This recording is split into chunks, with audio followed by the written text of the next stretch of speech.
Then David spoke to the men who stood by him, saying, "What shall be done for the man who kills this Philistine and takes away the reproach from Israel? For who is this uncircumcised Philistine that he should defy the armies of the living God?" And the people answered him in this manner, saying, "So shall it be done for the man who kills him."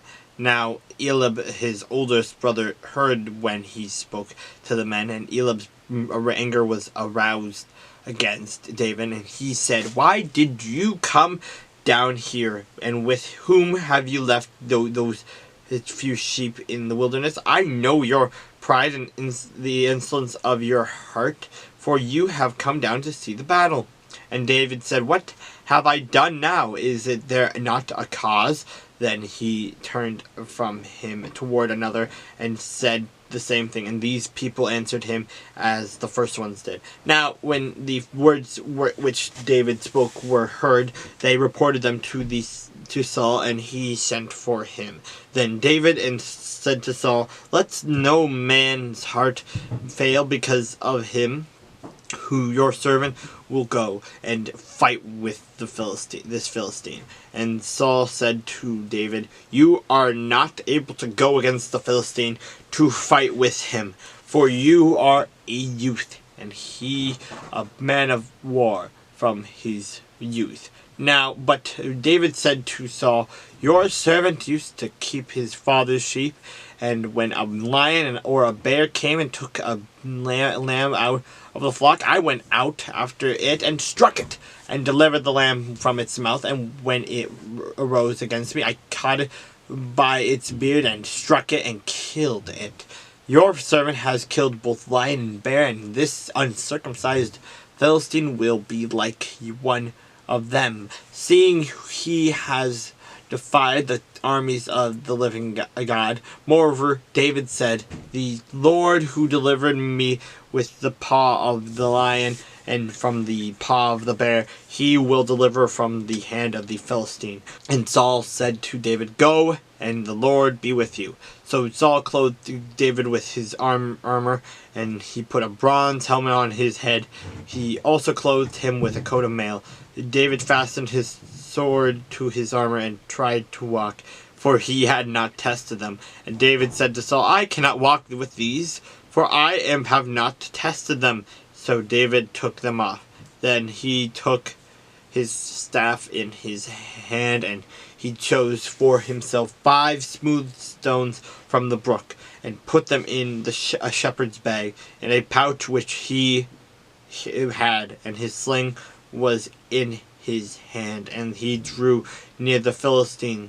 So the Philistine came and began drawing near to David, and the man who bore the shield went before him. And when the Philistine looked about and saw David, he disdained him, for he was only a youth, ready and good looking. So the Philistine said to David, Am I a dog that you come to me with sticks?" And the Philistine cursed David by his gods. And the Philistine said to David, "Come to me, and I will give your flesh to the birds of the air and the beasts of the field." Then David said to the Philistine, "You come to me with a sword, with a spear, and with a javelin, but I come to you in the name of the Lord of hosts, and the God of the armies of Israel, whom you have defied.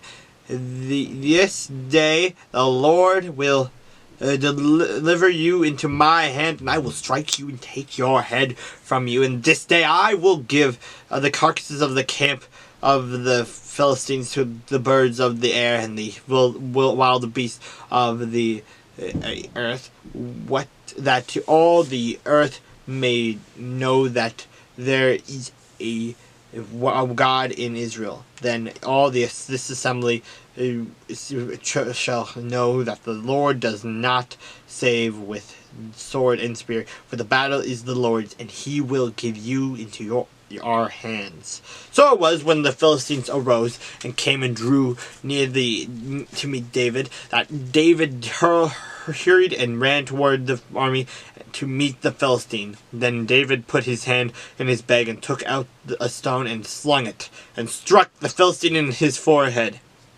so that the stone sank into his forehead, and he fell on his face to the earth. So David prevailed over the Philistine with a sling and a stone, and struck the Philistine and killed him. And there was no sword in the hand of David. Therefore David ran and stood over the Philistine, took his sword and drew it out of his sheath, and killed him, and cut off his head with it. And when the Philistines saw that their champion was dead, they fled. Now the men of Israel and Judah rose and shouted and pursued of the Philistines as far as the entrance of the valley and to the gates of Ekron, and the wounded of the Philistines fell along the road of Sherim, even as far as Gath and Ekron. Then the children of Israel returned from chasing the Philistines, and they plundered their tents. And David took the head of the Philistine and brought it to Jerusalem, but he put his armor in his tent. And when Saul saw David going out against the Philistine, he said to Abner, the commander of the army, "Abner, whose son is this youth?" And Abner said, "As your soul lives, O king, I do not know." So the king said, "Inquire whose son this young man is." Then, as David returned from the slaughter of the Philistine, Abner took him and brought him before Saul with the head of the Philistine in his hand. And Saul said to him, "Whose son are you, young man?" So David answered, "I am the son of your servant Jesse the Bethlehemite."